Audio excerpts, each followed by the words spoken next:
जय श्री कृष्णा। आप सभी को महालक्ष्मी व्रत की ढेरों शुभकामनाएं। प्रिय भक्तों, 16 दिन का महालक्ष्मी व्रत जो अब पूर्ण होने वाला है, तो आज के इस वीडियो में हम बात करेंगे कि जब 16वें दिन वह व्रत पूर्ण होगा तो उसका पारण आप कैसे करेंगे। 16 दिन की विधि से आपने चौकी लगाई है, चाहे आपने बीच में 16 दिन में 2 दिन ही व्रत किए हैं, परंतु उसका पारण, उसका उद्यापन कैसे होता है, उसको पूर्ण कैसे करना है और अंतिम दिन की पूजा की प्रक्रिया क्या होनी चाहिए, कैसे पूजन करना चाहिए, ये संपूर्ण जानकारी आज के इस वीडियो के माध्यम से आपको प्रदान की जाएगी। आपसे निवेदन है कि वीडियो यदि थोड़ा सा भी उपयोगी लगे तो कृपया एक बार लाइक अवश्य कर दीजिएगा। माता लक्ष्मी की कृपा प्राप्त करने के लिए कमेंट बॉक्स में अवश्य लिखिएगा जय माँ लक्ष्मी। माता रानी की कृपा से आपके घर में धन धान्य के भंडार होंगे, माता लक्ष्मी का आशीर्वाद आपको प्राप्त होगा। आप देख रहे हैं देवभूमि ज्योतिष संस्थान का प्रतिष्ठित यूट्यूब चैनल देवभूमि धार्मिक। हम यहाँ पर सभी व्रत और त्योहारों की सही शास्त्रीय जानकारी प्रदान करते हैं। ज्योतिष शास्त्र और पंचांग के आधार पर आपको बताते हैं कौन सी तिथि कब है, व्रत आदि कब करना है, क्या विधि है, क्या नियम है। तो यदि आप सभी व्रत और त्योहारों की सही शास्त्रीय जानकारी पाते रहना चाहते हैं तो कृपया चैनल को सब्सक्राइब कीजिए और बेल आइकन को प्रेस कीजिए। जब आप बेल आइकन को प्रेस करेंगे, जो सब्सक्राइब के साथ घंटी का निशान बना आता है उसको दबाएंगे, तभी आपको हमारे सारे वीडियो मिलेंगे, अन्यथा आपसे जानकारी छूट जाएगी। तो सब्सक्राइब के साथ घंटी के निशान को अवश्य ही दबाइएगा।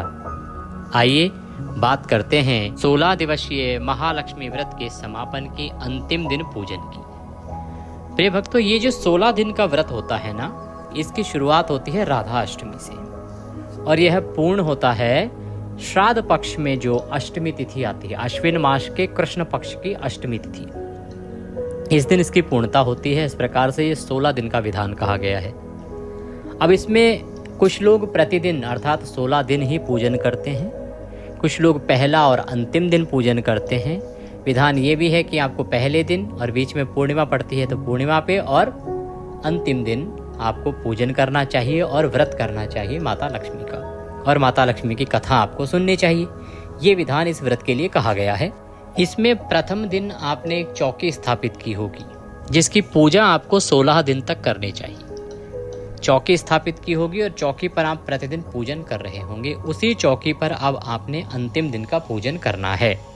ऐसा माना जाता है कि जो व्यक्ति 16 दिनों तक माता का विधि विधान से पूजन करता है, उनका व्रत करता है, माँ लक्ष्मी उसकी सभी इच्छाएं पूरी करती हैं। ये व्रत मनुष्य की बड़ी से बड़ी कामना को पूरा करने के लिए कहा गया है। इस व्रत को लगभग 16 साल तक किया जाता है और ऐसा माना जाता है कि चाहे कोई भी इच्छा क्यों ना हो, इन 16 साल में आपकी वह अवश्य ही पूरी हो जाती है। यहाँ तक कहा जाता है कि 16 दिन के व्रत पूर्ण होने से पहले भी इच्छा आपकी पूर्ण हो जाती है। तो इस वर्ष ये जो व्रत है ये पूर्ण हो रहा है 14 तारीख को। 14 सितंबर को अष्टमी है, आश्विन मास के कृष्ण पक्ष की अष्टमी तिथि है और इसी दिन आपको इसका पूजन करना चाहिए। कुछ प्रांतों में इसी दिन जीतिया व्रत भी किया जाता है, जीवित पुत्री का व्रत भी किया जाता है। यहाँ हम केवल महालक्ष्मी व्रत की बात करेंगे। तो बात करते हैं पूजन कैसे करना है, क्या क्या दान करना है, उद्यापन कैसे करना है, क्या विधि है। प्रिय दर्शकों, आपको इस दिन सूर्य उदय से पहले उठ जाना चाहिए। उठने के बाद स्नान आदि कीजिए, स्वच्छ वस्त्र धारण कीजिए और अपने दैनिक नियम को पालन कीजिए और माता लक्ष्मी की आरती आदि जो सूक्ष्म पूजा है सुबह की, उसको कर लीजिए, क्योंकि माता की जो विशेष पूजा है ना, वो सायंकाल को कही गई है, प्रदोष काल में कही गई है। तो सुबह के समय आपको आरती आदि और सूक्ष्म पूजा कर लेनी चाहिए। इसके बाद आप अपने दिन को विधि विधान से व्यतीत कीजिए, शांत चित्त होके और माता का ध्यान करते हुए दिन को व्यतीत कीजिए। सायंकाल को पुनः स्नान कीजिए। स्नान करने के बाद आप माता का पूजन करेंगे। सबसे पहले पूजन किस प्रकार से करेंगे? पूजन के लिए आपके पास सामग्री में होनी चाहिए चौकी। अगर आपने स्थापित कर रखी है तो चौकी, अगर स्थापित नहीं की है तो चौकी लीजिए। उस पर बिछाने के लिए लाल कपड़ा लीजिए। स्थापित करने के लिए माता का स्वरूप लीजिए जिसमें हाथी उनके साथ में हो या हाथी पर माँ विराजमान हो। माता का पूजन करने के लिए रौली, मौली, पान, सुपारी, लौंग, इलायची, धूप, दीप, नैवेद्य, फूल, फूलों की माला, अक्षत, कमल पुष्प, इत्र और गणेश जी का पूजन करेंगे साथ में, इसलिए जनेऊ और पंचामृत बनाने के लिए कच्चा दूध, दही, घी और शहद, शक्कर, ये सामग्री है जिसको आप एकत्र करेंगे। साथ में माता को इस दिन श्रृंगार अवश्य अर्पित करना है। श्रृंगार की 16 वस्तुएं आपने अवश्य ही माता को अर्पित करनी है, इसका ध्यान रखिएगा। तो वह 16 वस्तुएं जो आप श्रृंगार के लिए अर्पित करने वाली हैं उनको रखिएगा। और इस दिन पुए और पूड़ियाँ बनाई जाती हैं। नमकीन 16 पुए और मीठे पुए भी 16 बनाए जाते हैं। इनका भोग लगाया जाता है, तो यह भी आप बना के रख लीजिएगा। ये सारी सामग्री आप बना के एकत्र कर लीजिए। इसके बाद हम पूजन आरंभ करेंगे। एक लोटा लीजिए तांबे का, उसमें पहले गंगा जल भरिए, फिर शुद्ध जल भरिए और तदुपरांत आसन लगा के बैठ जाइए। चौकी स्थापित है पहले से तो उत्तम है, अगर नहीं स्थापित है तो चौकी को बिछाइए। चौकी को बिछा के उस पर लाल रंग का वस्त्र बिछाइए। माता की स्थापना कीजिए। माता की तस्वीर, प्रतिमा को स्थापित कीजिए। उनके सामने घी का दिया रखिए। कलश की स्थापना कीजिए। कलश के नीचे आप अक्षत या गेहूं रख सकते हैं, अष्टदल कमल बना सकते हैं। वैसे तो ये चौकी है, ये प्रथम दिन ही लगा दी जाती है और ये 16 दिन तक ऐसे ही लगी रहती है। तो आइए अब हम पूजन आरंभ करेंगे। लोटे में जो आपने जल भरा है उस जल के छींटे दीजिए एक फूल के माध्यम से सभी सामग्री पर, सभी स्थान पर। इससे वह स्थान और सामग्री शुद्ध हो जाएगी, पवित्र हो जाएगी। ओम पवित्रो पवित्रं सर्वांग वस्तांग दोपीवाम यह स्मरेत पुंडरीकाक्षं सवयंतरः शुचिः ओम। इस प्रकार से वह स्थान और सामग्री पवित्र हुई है। पवित्र करने के बाद अब आप सबसे पहले गणेश जी महाराज का पूजन करेंगे। गणेश जी महाराज अगर आपने अलग से स्थापित किए हैं तो वहाँ पे, अन्यथा कलश देव में ही गणेश जी का वास होता है, सभी देवताओं का वास होता है, तो वहाँ पे पूजन कीजिए। सबसे पहले जल के छींटे दीजिए कलश देव को। जल के छींटे देने के बाद वस्त्र का टुकड़ा, एक मौली का टुकड़ा तोड़िए, वह कलश देव को अर्पित कीजिए। वस्त्र अर्पित करने के बाद जनेऊ, यज्ञोपवीत लीजिए। यज्ञोपवीत को रौली, कुमकुम आदि लगा लीजिए और वह कलश देव को, गणेश जी को अर्पित कीजिए। तिलक कीजिए। कंठ पर 5 तिलक भी लगा सकते हैं कलश पर। तदुपरांत फूलों की माला पहनाइए। पुष्प अर्पित कीजिए। धूप दिखाइए और दीप दिखाइए। धूप दीप जो हमने आपको लगाने को बोला था उसको आरंभ में प्रज्वलित कर लेना है। धूप दिखाइए, दीप दिखाइए। नैवेद्य के रूप में जो भी आपके पास कुछ मीठा है, मिठाई है, फल है, वह अर्पित कीजिए। तदुपरांत पुनः जलाचमनी कराइए। 1 चम्मच जल अर्पित कीजिए। अब कलश देव को और गणेश जी महाराज को तांबूल अर्पित करेंगे। तांबूलम पूंगी फलम, पान का पत्ता लीजिए, उस पर 2 लौंग, 2 इलायची और 1 सुपारी रखिएगा, वह चढ़ा दीजिएगा। शुभ दक्षिणायाम शुभदो वरदो भवः, और जो भी दक्षिणा आप अर्पित करना चाहते हैं वह दक्षिणा लीजिएगा और वह दक्षिणा अर्पित कर दीजिएगा। इस प्रकार से आप गणेश जी का पूजन करेंगे, कलश देव का पूजन करेंगे। दोनों आपने अलग अलग विराजमान किए हैं तो दोनों का अलग अलग पूजन कीजिए, अन्यथा कलश में ही गणेश जी का वास है यह मानते हुए उनका पूजन कीजिए। इसके बाद अब आप माता का पूजन करेंगे। माता का पूजन करने के लिए माता के सामने एक पात्र रख दीजिए, एक कटोरी रख दीजिए, जिसमें कि आप पूजा की सामग्री अर्पित करेंगे और वह सामग्री इधर उधर फैलेगी नहीं, पैरों में नहीं आएगी। सबसे पहले माता के पद प्रक्षालन होंगे, फिर अर्घ्य देंगे, फिर आचमनी कराएंगे। तो एक एक मंत्र पर 1-1 चम्मच जल माता को अर्पित कीजिएगा। ओम भूर्भुवः श्री महालक्ष्मी व्रत पूजन अंतर्गते श्री महालक्ष्मी निमित्तार्थाय पद्यम समर्पयामि। पद्य के रूप में 1 चम्मच जल अर्पित कीजिए। ओम भूर्भुवः श्री महालक्ष्मी नमः अर्घ्यम समर्पयामि। ओम भूर्भुवः श्री महालक्ष्मी नमः आचमनीं समर्पयामि। इस प्रकार से आपने पद्य, अर्घ्य और आचमनी माता को अर्पित किया है। अब माता को स्नान कराया जाएगा। स्नान कराने के लिए आप 1 चम्मच जल अर्पित कीजिएगा। ओम भूर्भुवः श्री वासुदेवाय नमः श्री महालक्ष्मी नमः स्नान निमित्तार्थाय शुद्ध जलम समर्पयामि। स्नान अर्पित कीजिए।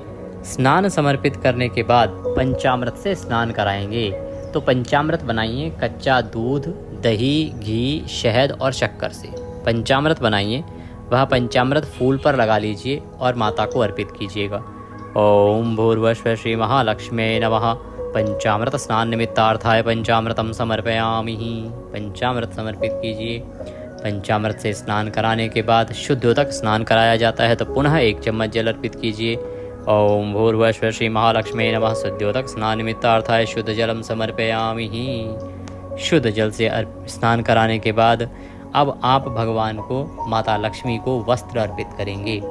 वस्त्र के रूप में माता को आप साड़ी लाए हैं, साड़ी अर्पित कीजिए। चुनरी लाए हैं, चुनरी अर्पित कीजिए। अन्यथा मौली का टुकड़ा तोड़िए और वह अर्पित कीजिए। ओम भूर्भुवः श्री महालक्ष्मी नमः। वस्त्रम समर्पयामि। वस्त्रम वस्त्रांते अक्षतं पान्तु पुष्पाणि पान्तु। माता को इत्र लगाएंगे। इत्र को फूल पर लगा लीजिए और वह अर्पित कीजिएगा। ओम भूर्भुवः श्री महालक्ष्मी नमः। इत्रम समर्पयामि। इत्र अर्पित करके माता को तिलक कीजिए। ओम भूर्भुवः श्री महालक्ष्मी नमः। गंधम समर्पयामि। प्रेम से तिलक कीजिए रौली कुमकुम आदि से, और अक्षत लगाइए, चावल लगाइए। तिलक करने के बाद फूलों की माला पहनाएंगे। कमल पुष्प यदि आपके पास है तो वह अर्पित कीजिएगा। ओम भूर्भुवः श्री महालक्ष्मी नमः। पुष्पम समर्पयामि। पुष्प अर्पित कीजिए। धूप दिखाइए, दीप दिखाइए। ओम भूर्भुवः श्री महालक्ष्मी नमः। धूपम दर्शयामि, दीपम दर्शयामि। मुख भोजनार्थम नैवेद्ययामि। नैवेद्य अर्पित कीजिए। नैवेद्य के रूप में क्या है कि आप 16 मीठे पुए और 16 नमकीन पुए बनाने की प्रथा है, वो थाली में सजा के लाइए। माता को नैवेद्य के रूप में भोग लगाइए। ओम भूर्भुवः श्री महालक्ष्मी नमः। नैवेद्यम समर्पयामि। जलाचमनिम कुरुः। जलाचमनी कराइए। 1 चम्मच जल लीजिए और माता को अर्पित कर दीजिए। जिन्होंने 16 मीठे पुए और 16 नमकीन पुए ना बनाए हों, वो फल और मिठाई अर्पित कर सकते हैं। जलाचमनी कराने के बाद माता को तांबूल अर्पित करेंगे। तांबूल क्या होता है कि पान का पत्ता लीजिए, उसमें 2 लौंग, 2 इलायची, 1 सुपारी रखिए। पान का बीड़ा कहते हैं इसे, मीठा पान। ओम भूर्भुवः श्री महालक्ष्मी नमः। तांबूलम समर्पयामि। शुभ दक्षिणायाम शुभ दो वरदो भवः। अब माता को आप श्रृंगार की जो वस्तुएं हैं, 16 श्रृंगार की वस्तुएं आपको माता को अर्पित करनी चाहिए। ये विधान है कि आज के दिन आप माता को 16 श्रृंगार की वस्तुएं अर्पित करें। 16 श्रृंगार की वस्तुएं अर्पित करें, दक्षिणा अर्पित करें। इसके बाद आप कथा सुनेंगे, महालक्ष्मी व्रत की कथा सुनेंगे। कथा सुन के माता की आरती करेंगे। आरती करने के बाद आपने 16 दिए जलाने हैं। 16 दिए जलाने हैं और इस दिन आप 16 जोड़ों को 16 श्रृंगार की वस्तुएं दान करते हैं, ये प्रथा कही गई है। तो 16 श्रृंगार की वस्तुएं 16 स्थान पर एकत्र कर लीजिए। 16 दिए रख लीजिए, दिए जलाइए, हाथ में जल लीजिए, उनके चारों तरफ घुमा के छोड़ दीजिए। इसको मिंसना कहते हैं। ठीक है जी। इस प्रकार आपने उनका भी पूजन कर दिया सबका। उनको तिलक कर सकते हैं, उन पर मौली का 1-1 छोटा छोटा टुकड़ा तोड़कर अर्पित कर सकते हैं। तदुपरांत दीपक जलाइए। पहले 2 दीपक द्वार पर रखिए, दाएं और बाएं।